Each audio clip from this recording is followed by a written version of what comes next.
Assalamualaikum warahmatullahi wabarakatuh. Innal hamdalillah hamdan katsiran thayyiban mubarakan fi.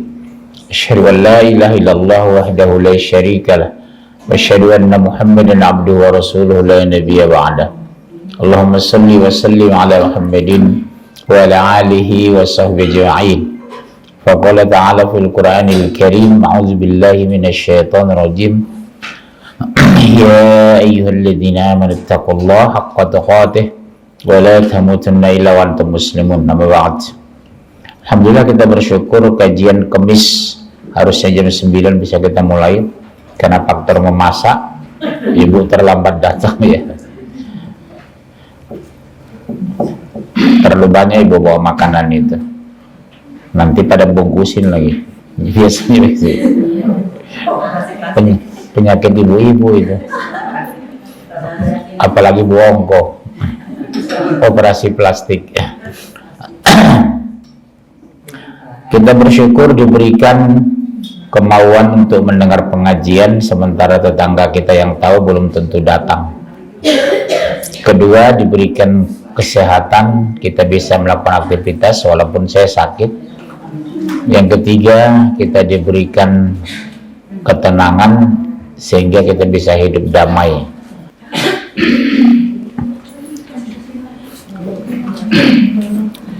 Tema hari ini, hikmah di balik musibah.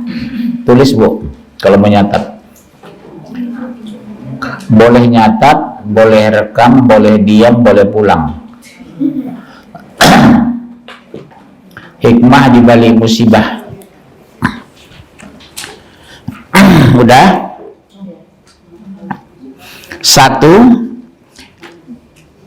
kalau kita mengetahui ingin membedah hikmah di balik musibah, yang pertama tahap yang kita lakukan adalah harus mengimani takdir. Jadi tidak menggerutu, tidak mengeluh ketika diturunkan takdir yang tidak sesuai dengan doa kita. Misalnya ibu berdoa dapat suami ganteng, kaya, terkenal, populer, dapat jelek, miskin, belagu. Ada nggak suaminya kayak gitu? Jelek, miskin, belagu. Ada ganteng, kaya, beriman, masya Allah. Ada juga ya. Ibu yang mana itu? Yang nomor 1, nomor 2. Satu, mengimani takdir Allah. Surah Al-Hadid, surah 57 ayat 22 sampai 23. Jadi kita beriman dulu kepada takdir supaya kita legowo, itu istilah orang Medan ya, legowo, nerima takdir itu. Orang Medan, orang Jawa ya, orang Jawa yang ada di Medan. Munculnya keluhan ibu karena ibu tidak menerima takdir. Surah 57 ayat 22 sampai 23. Ayo baca 57 22 sampai 23. Masih masuk ibu itu 4 orang itu. Tiada suatu bencana pun yang menimpa di bumi dan tidak pula pada dirimu sendiri, melainkan telah tertulis dalam kitab Lauhul Mahfuz. Ya iya Bu. Sebelum kami menciptakannya. Sesungguhnya yang demikian itu adalah mudah bagi Allah. Coba lihat Bu, musibah yang baik dan buruk itu datangnya dari Allah. Yang baik kita syukuri, yang buruk kita sabar. Jadi intinya syukur dan sabar. Sabar dan syukur. Jadi orang beriman itu sifatnya 2 kok. Sabar ketika dapat musibah, syukur ketika dapat nikmat. Ya, syukur dan sabar, sabar dan syukur. Kalau ibu terbiasa bersyukur sekecil apapun nikmat, contoh nikmat sehat, itu harus disyukuri Bu. Tapi ketika sehat lupa bersyukur, macam ibu lah sehat-sehat sekarang, dianggap biasa-biasa aja kan. Tapi begitu sakit baru terasa nikmat sehat itu. Mata kita biasa-biasa aja, begitu sakit mata baru terasa nikmat mata itu. Muncul nikmat syukur itu ketika kita sakit.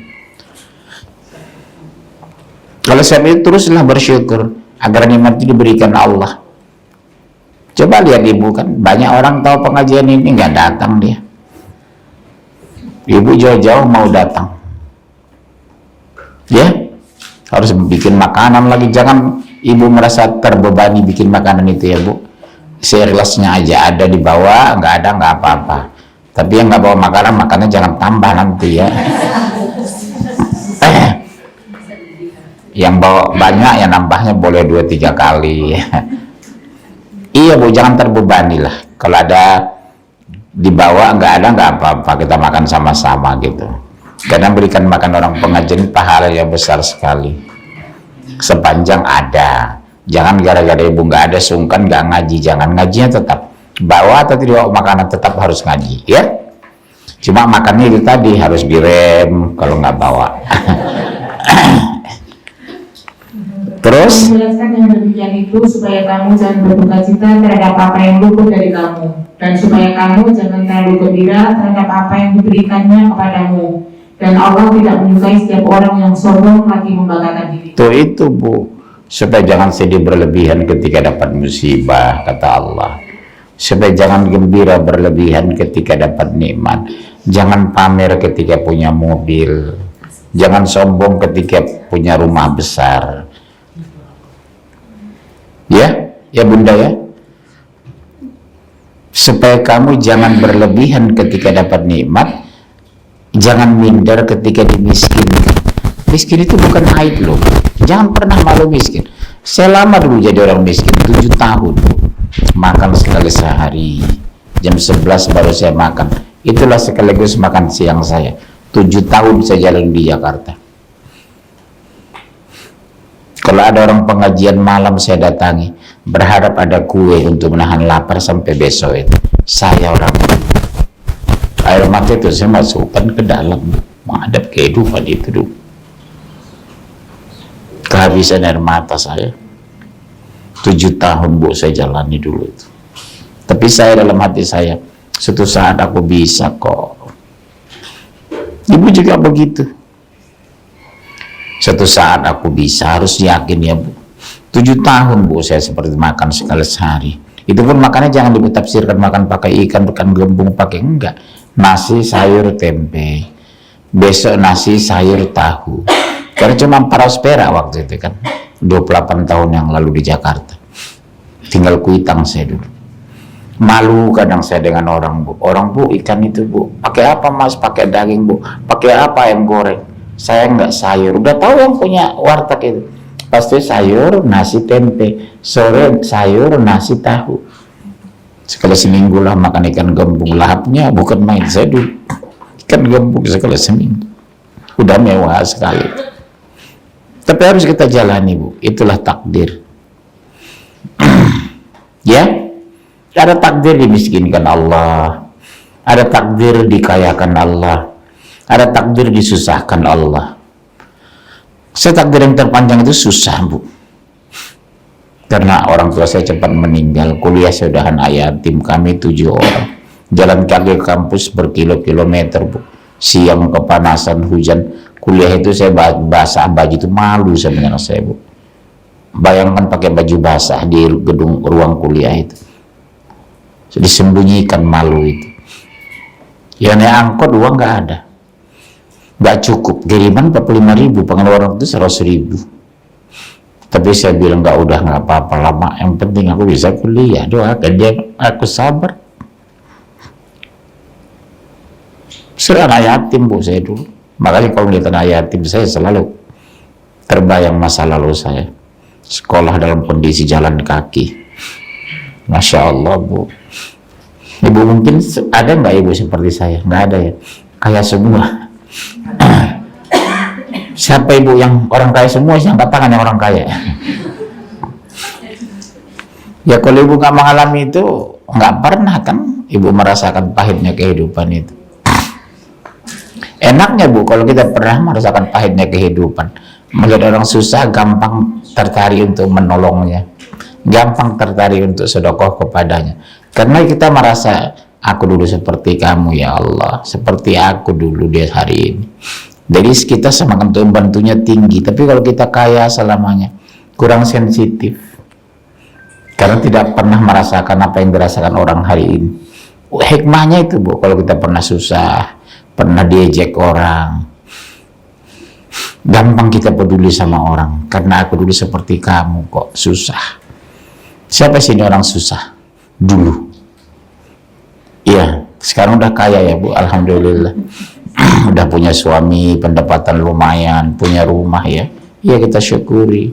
Jadi kita semangat berbaginya suka, ada orang minta-minta, gampang kita kasihan.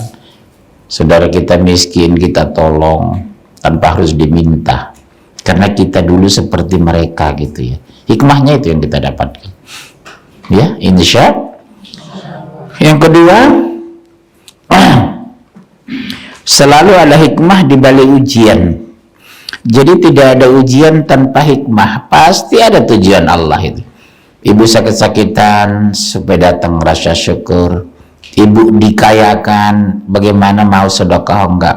Ibu dimiskinkan, sabar enggak gitu. Ada hikmahnya Bu. Melatih kesabaran itu. Dimiskinkan Allah dulu 2 tahun. 7 tahun ibu nikah. Allah sudah punya target tahun ke-8 sebenarnya ibu kaya raya. Tapi ke tahun ke-6 ibu mengeluh. Akhirnya sampai meninggal nggak kaya. Karena waktunya belum sampai, ibu masih mengeluh.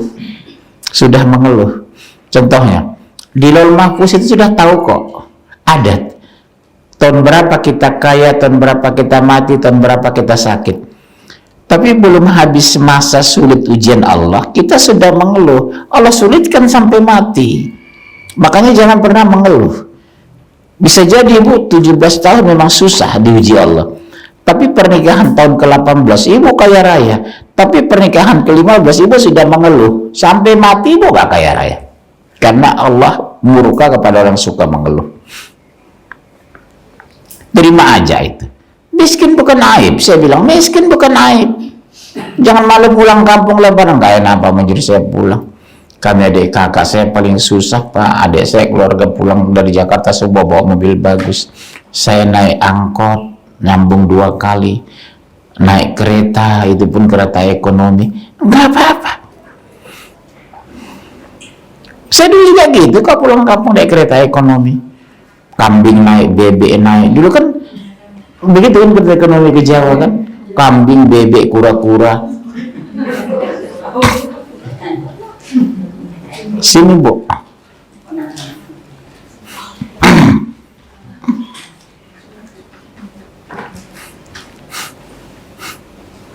Tanamkan di hati kita itu, satu saat aku bisa.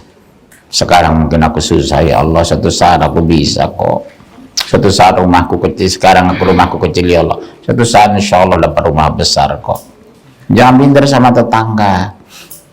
Kenapa nggak ngaji Bu? Nggak enak, teman saya pengajian orang kaya semua Pak. Jangan. Sering gitu kan orang kan, nggak enak Pak kesana. Teman pengajian saya orang kaya semua. Cuma saya yang susah. Kan apa rupanya? Kita miskin nggak pernah merugikan orang, kaya belum tentu berbagi kok. Yang penting kita tidak mengganggu orang. Ya?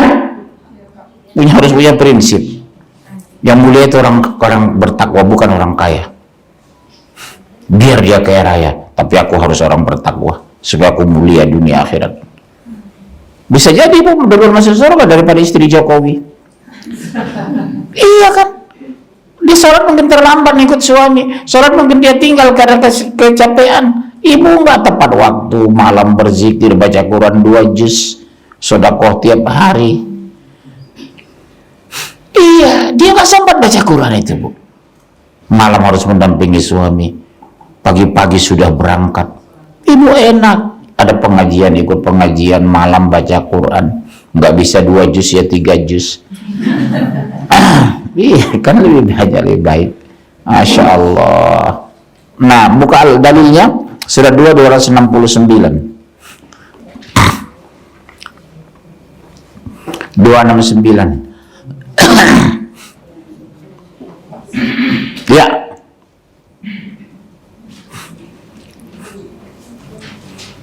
Allah menganugerahkan al-hikmah, kepahaman yang dalam tentang Al-Quran dan As-Sunnah kepada siapa yang dia kehendaki. Dan barang siapa yang dianugerahi al-hikmah itu, ia benar-benar telah dianugerahi karunia yang banyak. Dan hanya orang-orang yang berakallah yang dapat mengambil pelajaran dari firman Allah. Ya, bagaimana dia memahami dapat hikmah kalau sendiri tidak belajar Quran? Bagaimana ibu dapat ilmu kalau ada pengajian nggak mau datang? Ya harus belajar dulu baru dapat hikmah. Oh iya ya, saya dimiskinkan 6 tahun terakhir ini.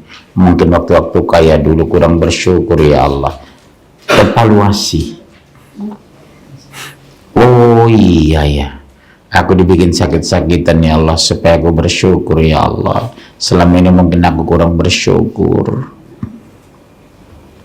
Jadi selalu yang dilihat positifnya, selalu yang dilihat motivasinya, selalu yang dilihat hikmahnya, bukan kelemahannya.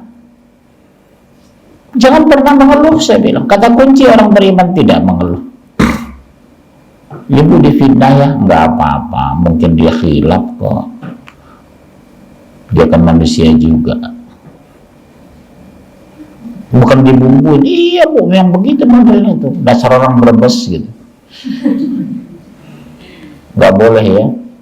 Iya bu, dia khilaf kok itu. Tapi bukan teman akrab selama ini, banyak membantu dia. Belakangan kok memfitnah ibu di belakang ibu. Tega ya bu, nggak apa-apa bu, ujian bagi saya. Bisa ibu seperti itu? Insya jawab aja dengan santai, nggak apa-apa bu, ujian buat saya. Dia teman terbaik saya kok, tapi dia khilaf, memfitnah saya. Tapi nggak pantas bu, pantas-pantas aja sih. Ibu aja nggak pantas bilang. Iya, kan sering gitu ibu-ibu kan, dipanas-panasin. Kalau ibu orang beriman nggak terpancing. Enggak kok bu, saya udah maafkan. Dia manusia biasa kok, khilaf. Boleh jadi kita juga pernah seperti itu. Diam sendiri pasti teman bicara kita itu. Dalam hatinya, Masya Allah ibu ini luar biasa ya. Dipindah temannya dia tenang, tanpa kerasa kerusuk. Karena iman Islam. Karena ibu berkerudungnya syar'i, pengajiannya Quran, ustadznya radikal. Ya. Oke, surat 2 157. Yang tadi semua dibaca. Yang ketiga bentuk kasih sayang Allah diuji itu sebenarnya. Surat 2 157.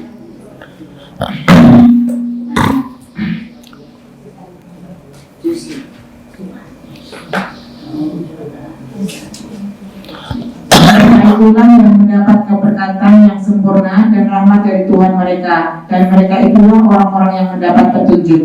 Siapa bu itu? Orang yang sabar ketika diturunkan musibah. Beruntung kata Allah. Dia tidak kasak kusuk ketika diuji, tidak mengeluh ketika dapat ujian, tidak mengeluh ketika dapat cobaan, tidak kehilangan kendali ketika kehilangan suami. Siapa sini bu janda ada? Ada janda di sini. Umur berapa ibu janda waktu itu? Umur ibu waktu itu berapa? Oh, udah berumur ya. Oh, saya kira umur 58 40-an.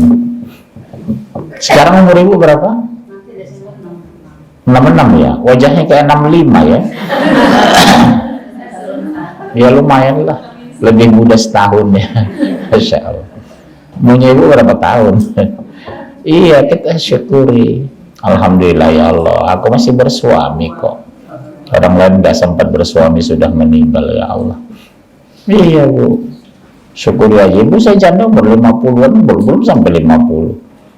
27 tahun hidup tanpa nikah, lakinya kolahin anak 7 orang anak. Akulah di antara anaknya itu. Bisa sekolah. Dia tegar. Ibu juga begitu, jangan malu jadi janda. Anak-anak dimotivasi harus maju ya nak, harus maju nak, harus kuliah nak. Gak ada uang jajan, jangan jajan dulu nak. Gak ada ongkos jalan kaki nak. Saya jalan bawa ke kampus ini sekian kilometer, begitu panas ya. hujan dia basah, siang ya kepanasan, malu ya malu memang. Udah putus surat malu itu, memang sengaja saya putusin, diguntingin. Kalau nggak diputusin nggak bisa kuliah kita, malu. Kalau orang Medan bilang izin. Ibu juga begitu, ibu punya anak, udah kuliah, udah selesai, udah sarjana. Iya, alhamdulillah ibu, usia sekian anak semua, ibu saya enggak, 7 bu, harus kuliah nak ya, harus sekolah ya nak, kamu harus berhasil ya nak. Itu selalu didoktrin sama kami, harus berhasil ya nak, jangan minder nak, jangan kecil hati dimiskinkan, harus kuat katanya. Ya bu, ibu-ibu yang janda, yang mau janda siapa kira-kira sini? Dalam waktu kecil, dalam waktu dekat siapa mau janda sini? Nah, dalilnya sudah. Keempat, yang ketiga, bentuk kasih sayang Allah, surat 2157. Udah kan, yang berarti yang keempat kan? Penggugur dosa bu di ujian ini ternyata, Masya Allah. Surah 42 ayat 30. 42-30.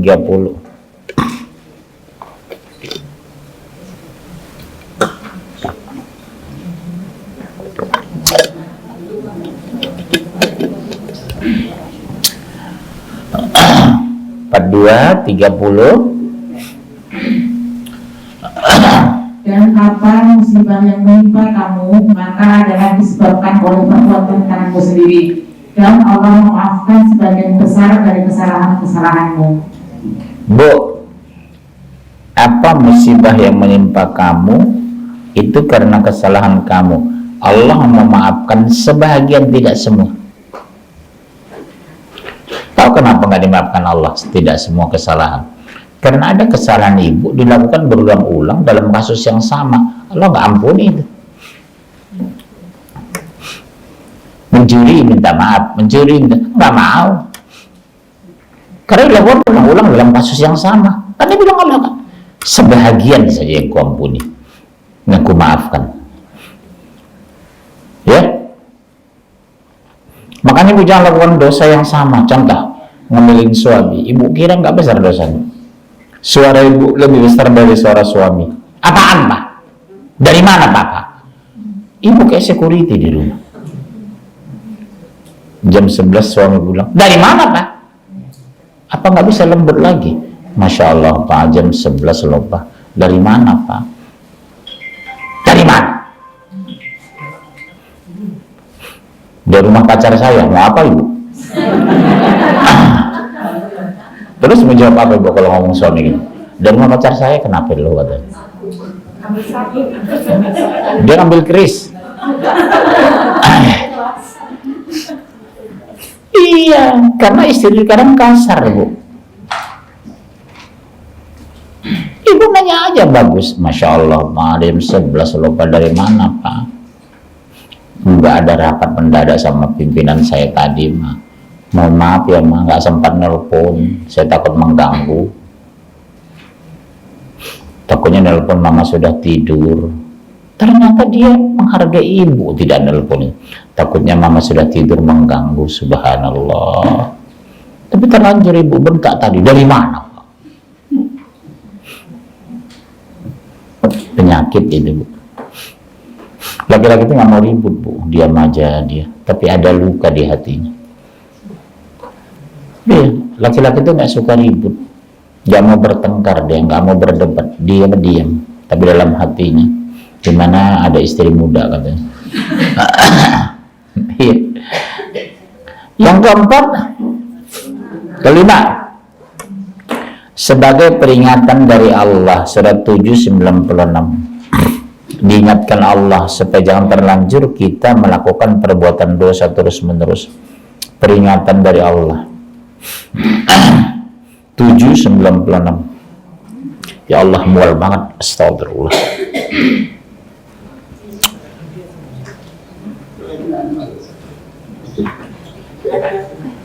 Ya, Jika sekiranya penduduk negeri-negeri beriman dan bertakwa, pastilah kami akan melimpahkan kepada mereka berkah dari langit dan bumi.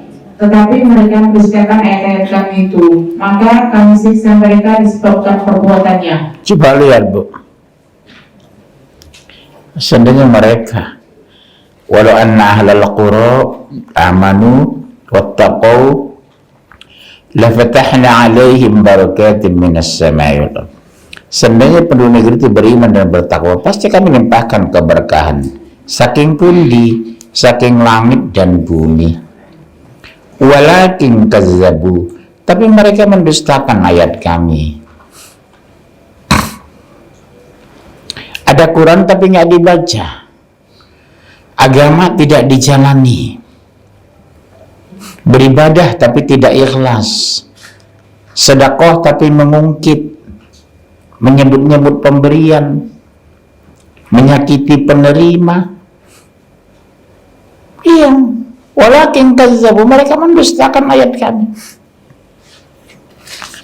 Penyakitnya satu, menyebut-nyebut pemberian, kedua mengungkit, yang ketiga menyakiti penerima. Ibu itu tahu nggak itu? Itu kerudungnya dari saya kok. Kalau nggak, mana ada kerudung ibu itu? Saya kasih 5 kemarin, diambil sisa lagi. Kedua, menyebut-nyebut pemberian, semua orang tahu. Harusnya menyembunyikan sedekah. Sedekah yang paling mulia itu disembunyikan, yang tahu hanya Allah. Ibu yang masih jilbab itu. Senyum aja kita, jangan bilang iya atau tidak. Soal dia menceritakan kita, urusan dia. Ibu itu Masya Allah, saya dulu susah dia ngasih hijab saya Bu. Yang mana? Ibu yang paling pojok, yang nyender itu. Oh iya, iya. Ada kesan sama ibu, dia begitu pemurah dulu waktu ibu baru nikah kan, suami ala kadarnya, penghasilan kecil, beli hijab belum sanggup, akhirnya bikin taplak meja jadi hijab.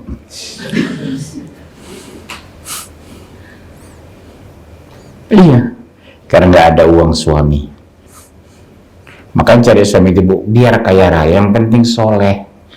Iya, udah terlanjur. Iya, anak Bu ngomong sama anak perempuan, cari suami itu nak biar kaya raya, mama ikhlas banget, yang penting soleh. Iya, siapa anak perempuan anak ibu, sampaikan itu. Ponakan Jokowi misalnya.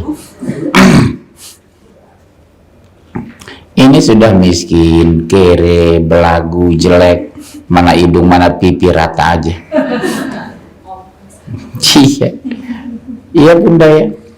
Sampaikan sama anak, cari ya nak, istrimu yang kaya raya tapi solehah. Susah mah harus berdiri kok di halte itu loh. Anak saya bilang, kan 3 laki-laki, cari istri nggak kaya raya nggak apa-apa, ayah ikhlas. Yang penting solehah. Ambil anak ponakan Jokowi, ponakan Erdogan. Anak saya kan di Turki, cari orang kaya tapi solehah, jadi kamu hidup tenang nak. Ya, ya Bu. Anak ibu siapa yang dapat suami kere? Iya, udah kere nggak sholat lagi, apa nggak enak lihat itu? Bu, kasihan deh lo. Udah baca 796. Poin ke-6, sabar dan tawakal. Udah catat Bu. Poin ke-6, orang-orang wanita solehah itu harus sabar dan tawakal. 39 ayat 10.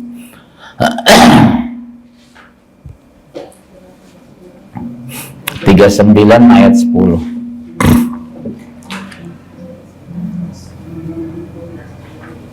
Oh ya.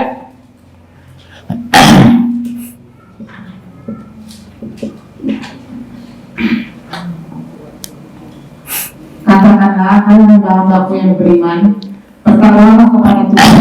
Orang-orang yang berbuat baik di dunia ini memperoleh kebaikan, Dan gunung Allah itu adalah luas. Sesungguhnya hanya orang-orang yang bersabarlah yang mencukupkan pahala mereka tanpa batas.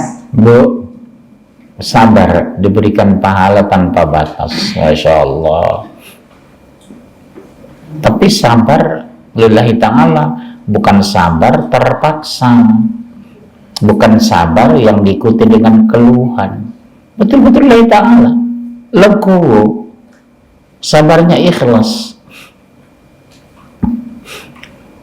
Betul di dunia ibu diuji terus, anak sakit-sakitan, suami meninggal muda, tetangga mengganggu, ipar intervensi. Ini yang terbaik ya Allah, karena aku ikut pengajian ya Allah, iparku nggak pernah ngaji. Wajar ya Allah aku diuji, mertuaku nggak pernah pengajian. Ya bun ya, sabar. Beda ibu di komplek dengan orang lain, penampilan, omongan, busana, apalagi itu. Penampilannya beda, busananya beda, omongan beda. Orang bilang, kelihatan ibu itu orang pengajian ya, nggak ngomong sembarangan, nggak pernah jelek-jelekin orang. Bedakan ibu di komplek itu. Jadi orang segan sama ibu. Kalau ibu sama dengan orang tidak pengajian, apa kata orang? Alah percuma aja ngaji ya tiap hari. Mulutnya kayak gitu kata orang. Padahal mulutnya sama dengan mulut ibu. Iya. Tapi kalau ibu jaga diri, begitu orang ngomongin orang, bu maaf ya bu, nggak boleh bu, mau ngomong juga udah, bu saya tinggalin ya bu, saya mau berangkat ke Jerman gitu. Kalau yang mau ke Jerman gitu, nggak usah dilayani, jangan dibumbuin lagi. Bu maaf ya bu, dosa besar bu, menjelek-jelekin suami. Oh yang enggak bu, gini, udah maaf bu ya saya tinggalin, ibu pergi. Kan sering pertanyaan, Pak gimana sikap kita kalau ibu jembreng mulutnya ngomongin jelekin suami, ngomongin jelekin mertua, jelekin ipar perempuan, tinggalkan saya bilang. Tak, nggak enak bu, takut tersinggung. Pilih tersinggung dia atau pilih dosa ibu? Biasanya kan begitu, dibumbuin. Iya bu, memang saya tahu sama ibu itu, orang sekampung sama suami saya, memang begitu sifatnya bu. Jangan dibumbuin lagi, di stop. Maaf dosa besar, itu suami ibu loh. Ya, halo, Mas Ido. Iya, dalilnya sudah. Udah baca. Apa poinnya tadi? Iya, udah dibaca. Yang ketujuh, di balik kesulitan ada kemudahan. Jangan ibu takut, pasti ada kemudahan, tapi harus bersabar. Kemudahan itu mungkin 3 hari yang akan datang, kemudahan itu mungkin sebulan depan, bukan sekarang. Jadi harus sabar. 94, 5 dan 6.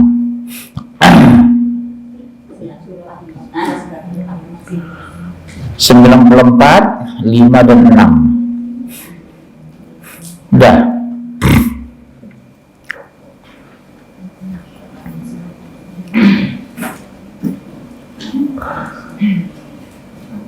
Ya. Karena sesungguhnya sesudah kesulitan itu ada kemudahan. Sesungguhnya sesudah kesulitan itu ada kemudahan. Tuh itu bu, pasti ada kemudahan. Berarti tidak ada keluhan, enggak. Tapi mudahannya 3 bulan ke depan, bukan sekarang. Otomatis ibu jangan malu dong sekarang, karena dibuka jalan keluar bulan depan, bukan sekarang. Kemudian ridho dengan ketetapan Allah, artinya menerima, enggak mengeluh. Ridho dengan ketetapan Allah, 2156. 2156. Ridho dengan ketetapan Allah, tidak mengeluh, tidak menggerutu.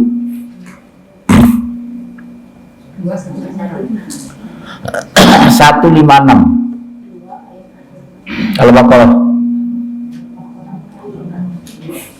Yaitu orang-orang yang apabila ditimpa musibah, mereka mengucapkan inna lillahi wa inna ilaihi raji'un. Apa saja bu, hilang sendal, sakit, meninggal, dimaki orang, inna lillahi wa inna ilaihi raji'un.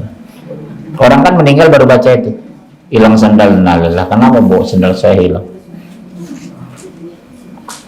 Innalillah. Semua kembali kepada Allah, kan itu maksudnya. Ya.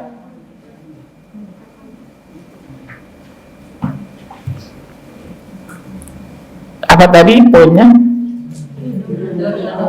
Udah baca ayatnya kan? Yang terakhir, semakin kuat iman ternyata semakin diuji. Makin rajin sholat, makin Senin Kemis, makin sedekah, makin diuji, Bu. Terus bagaimana supaya tidak diuji? Jangan beriman. Itulah jawabannya. Oh, saya beriman. 29 ayat 2. Ya.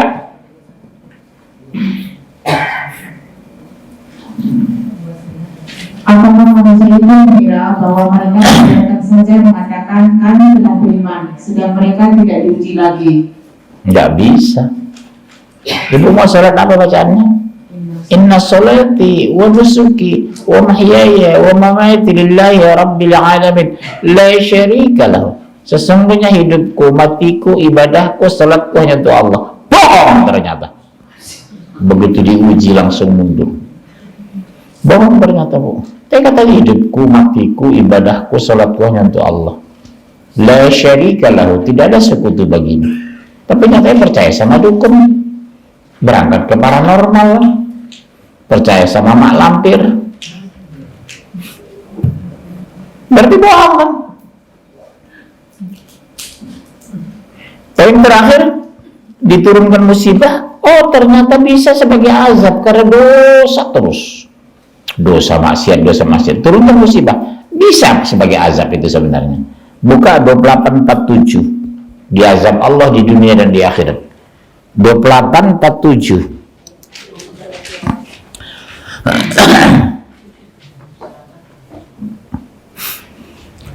Dan akan mereka tidak mengatakan ketika azab menimpa mereka disebabkan apa yang mereka kerjakan. Ya Tuhan kami, mengapa Engkau tidak mengutus seorang rasul kepada kami? Lalu kami mengikuti ayat-ayat Engkau dan jadilah kami termasuk orang-orang yang mukmin. Surat berapa itu, Bu? 28:47. Pada belum ketemu. Baca sekali lagi lah. Dan agar mereka tidak mengatakan ketika azab menimpa mereka disebabkan apa yang mereka kerjakan. Karena apa yang mereka kerjakan ternyata azab, Bu. Terlalu banyak dosa, diazab Allah. Bukan hanya di dunia, Bu, di akhirat kena. Dunia akhirat. Apa contohnya azab? Ibu gak pernah tenang. Dapat rezeki gelisah. Rumah besar tapi tidak bersyukur. Itu azab sebenarnya. Punya mobil bolak-balik rusak. Punya suami belagu. Punya anak bertingkah. Punya cucu bandel. Diazab Allah benar. Saya stres, Pak Munjir, kenapa? Anak saya bertingkah, cucu saya bandel, suami saya sering keluar kota nggak jelas, mantu saya pacaran. Nggak ada masalah selesai. Karena mungkin dosa ibu numpuk, nggak bertaubat, diturunkan terus masalah di rumah. Ada seperti itu, ada. Punya cucu 7, semua bandel, nggak nyaman ibu itu. Anak ibu, maknya bertingkah. Asal ke rumah ngambilin makanan. Ibu belum makan udah diambilin. Belum makan udah diambilin sama dia. Stres kan?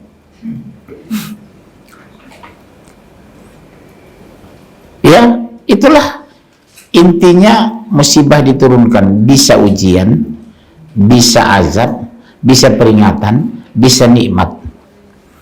Tergantung siapa kita sebenarnya.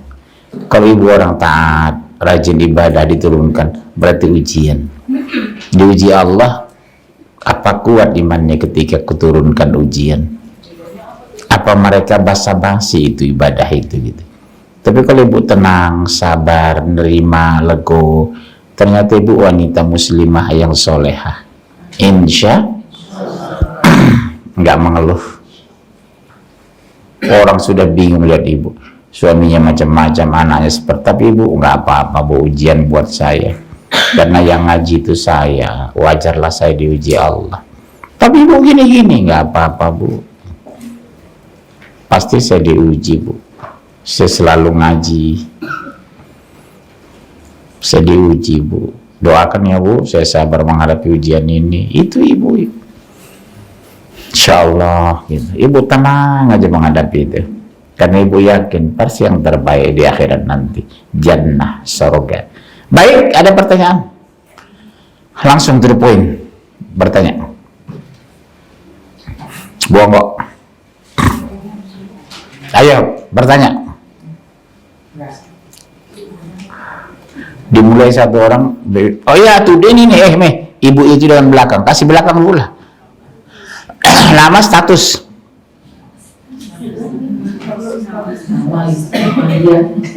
Siapa? Dia. Iya, Bu Dia. Pertanyaan Bu Dia.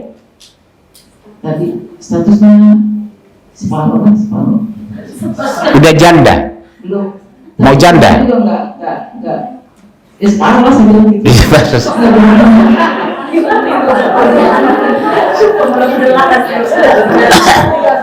Enggak jelas. Tapi jelas Ustaz. Nah, tapi jelas.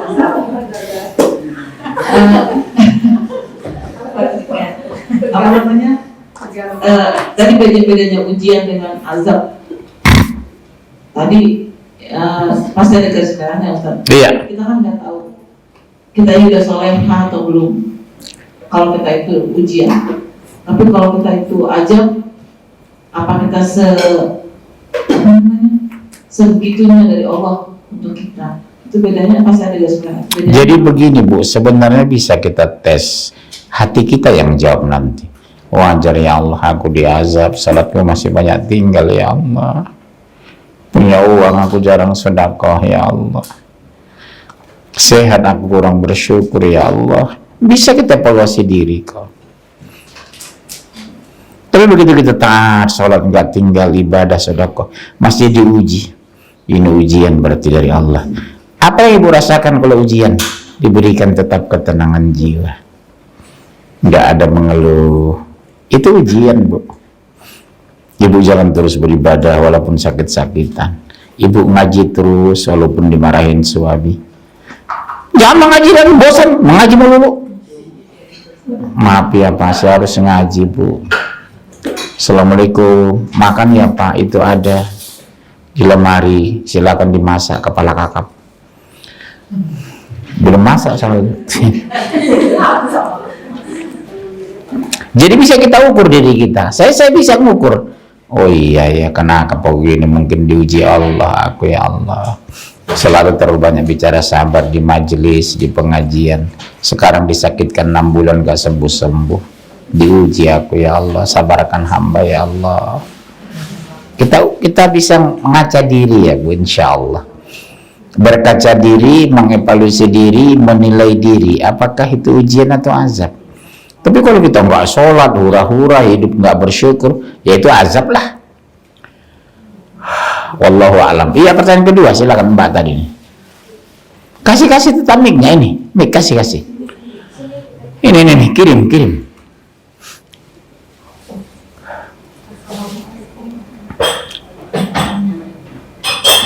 Assalamualaikum. Waalaikumsalam warahmatullahi. Oh, Kristiani. Kristia. Iya. Status menikah. Udah. Udah. Oh, kok takut dijawab udah gitu. Mau bertanya Pak, kebetulan baru dapat musibah. Bukan kebetulan, qadarullah. Tidak ada yang datang menimpa kita kecuali takdir Allah ya Bu. Apa itu Bunda? Baru mengetahui. Hah? Baru mengetahui suami. Kawin lagi? Malah bagus atuh. Bisa berbagi, bukan musibah. Ni'mada. Iya. Ya terus? Ternyata berusaha sabar sama menerima itu berat ya. Ya berat. Karena ibu mencintai berlebihan, itu masalahnya. kan memang tidak boleh gitu ya kita mendoakan orang-orang yang menyakiti, kita mendoakan buruk. Oh, nggak boleh, haram. Cuma sempat berkata gitu saking Sakitnya. Sakit itu di sini, Bu. sakitnya Iya. sempat mendoakan supaya si perempuan itu celaka gitu. Masya Allah. Jangan ya, Bu, dosa besar kita. Iya, pengen berusaha biar caranya biar lebih sabar lagi, biar jadi Maaf ya, Bu, bukan karena saya laki-laki ya. Nerimo itu jauh lebih menyenangkan, Pak. Berat memang, Pak. Ada luka di hatiku, Papa menikah. Tapi karena sini sudah takdir, Pak. Cintailah istri Papa ya, Pak. Seperti mencintai aku. Aku ikhlas kok, seminggu di sana, seminggu di rumahku. Kalau Ibu bisa ngomong gitu, Ibu surga loh, Bu. Karena istri Rasul berapa Rasul? 11 istri Rasul, Bu. Istri Abu Bakar, Umar, Utsman itu 4 semua. Tapi istri mereka bilang, ya udah itu yang terbaik dari Allah. Belajar untuk menerima takdir. Banyak berzikir dan istighfar. Daripada ibu memikirkannya, pikiran nggak tenang, dosa nambah, yang keluar ucapan yang tidak pantas. Matikan perempuan itu ya Allah. Kecelakaan nanti jalan tol. Dosa nambah, ya kan? Ya Bu, ya betul kan? Kalau betul-betul mati kan ada masalahnya, mati-mati dia. Dosa kita bertambah. Selalu saya sarankan kepada ibu yang suaminya nikah lagi, ngomong aja lah ya, kelas udahlah Pak, kalau di bagian takdir berat memang Pak, luka saya Pak, tapi udahlah Pak ya, cintai dia ya Pak, jangan sia-siakan dia. Bapak boleh di sana seminggu, di rumah saya 3 hari, saya ikhlas kok. Yang penting uangnya jangan lupa.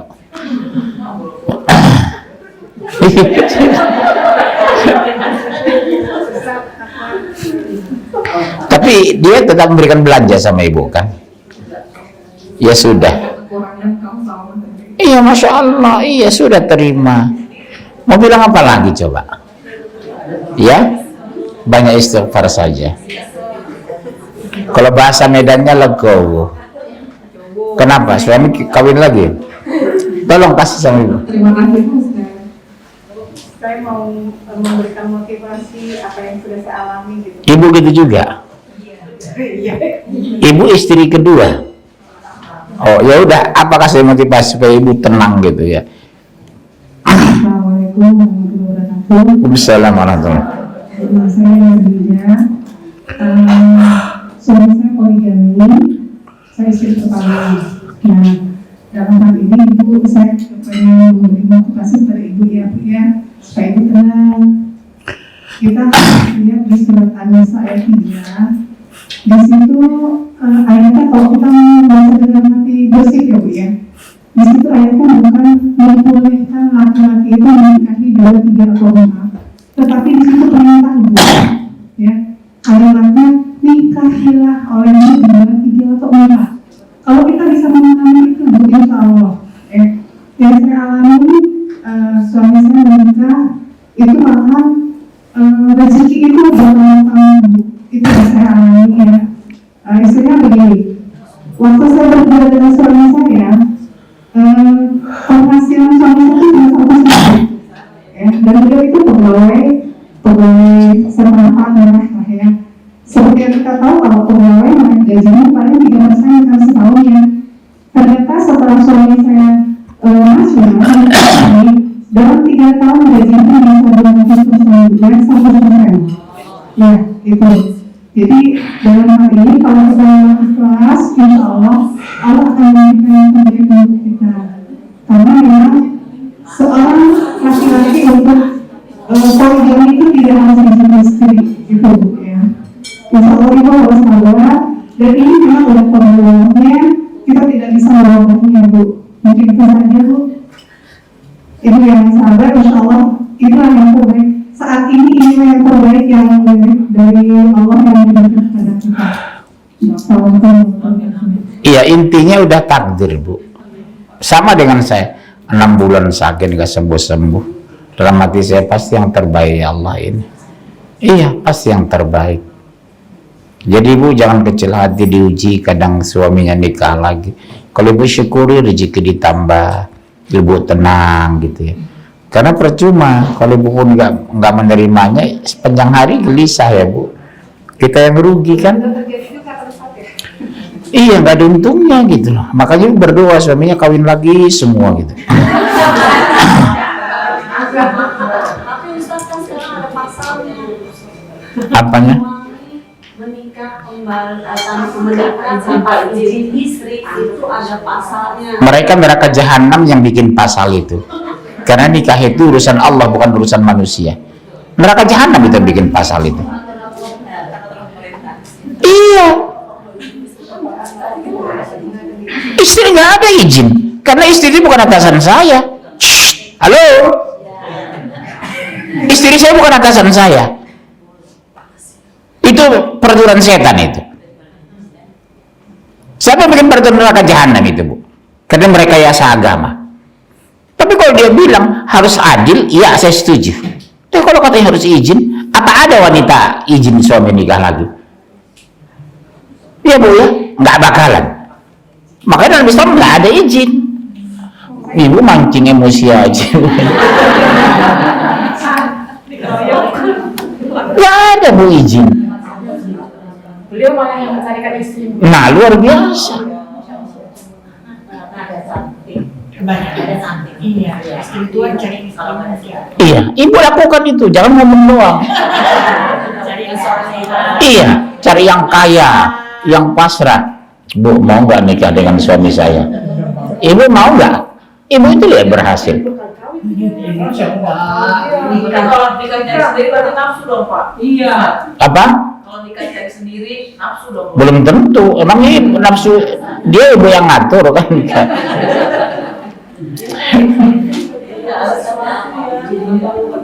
Kan ribut deh.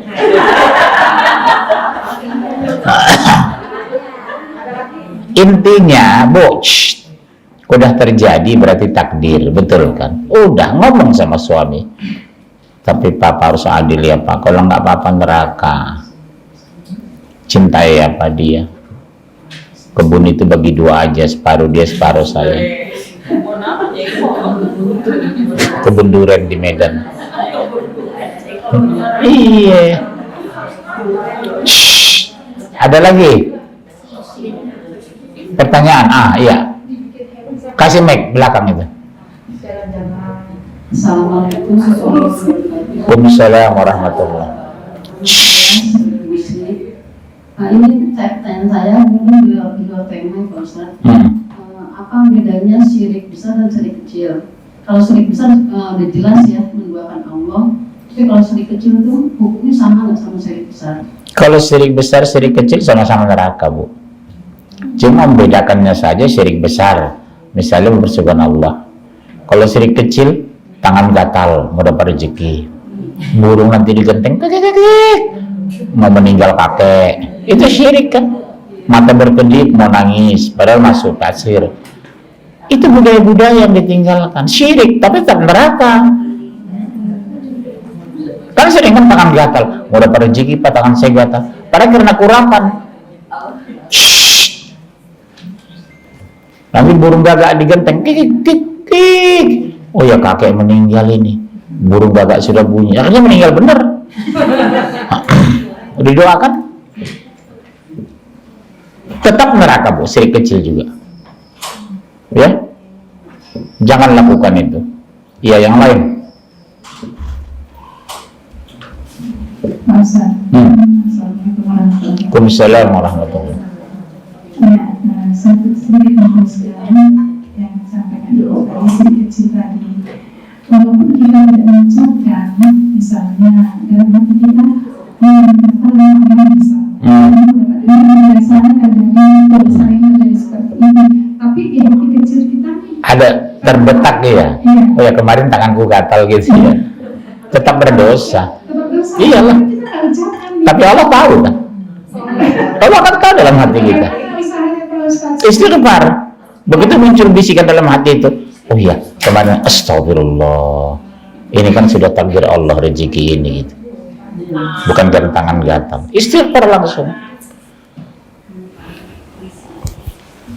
Itu budaya itu. Tangan gatal ini, kepala ini.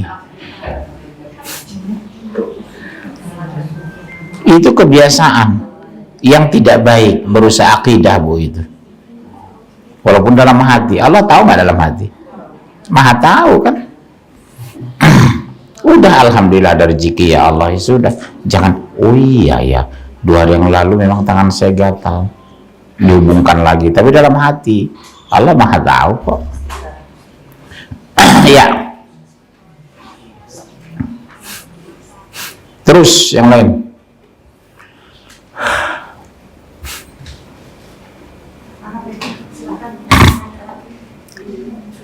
Absen dijalankan ya, Bu.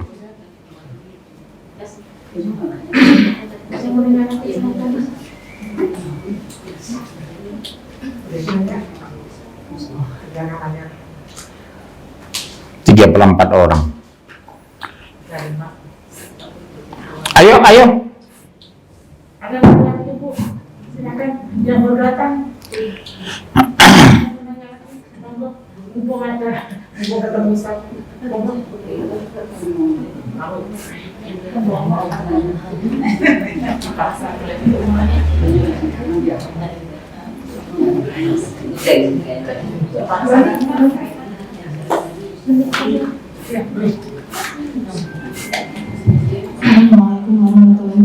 Waalaikumsalam warahmatullah. Nama saya Dini. Tini. Iya, ya. Oh, iya. Ustaz kan anaknya baru 1. Apa? Punya anak 1. Laki perempuan? Laki-laki. Udah umur berapa? Kelas 2 SD. Udah besar. 2 tahun lalu saya keguguran.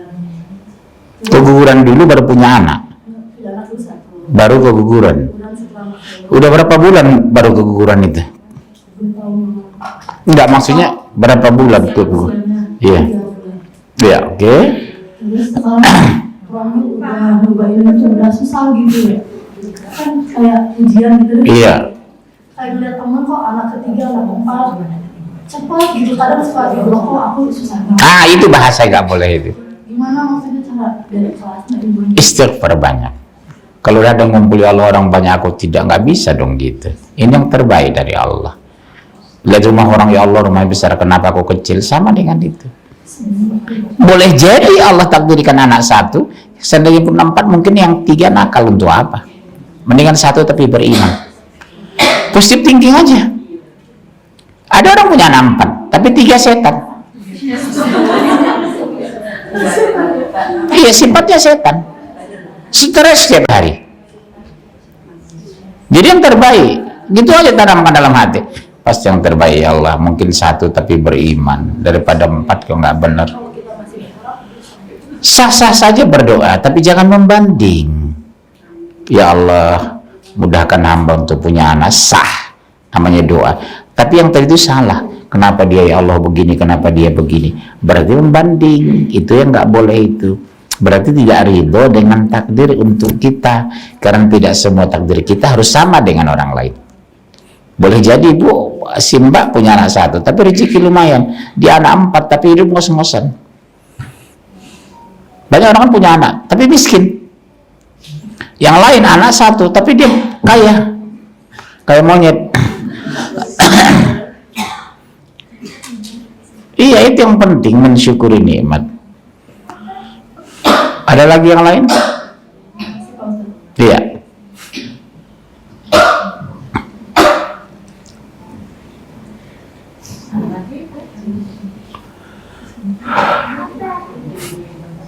Ibu?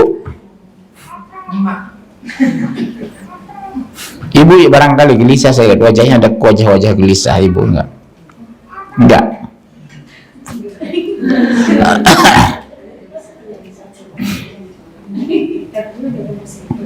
Gak usah malu-malu, Bu, tanya aja masalah apa saja. Masalah suami, masalah anak, masalah mertua. Ayo.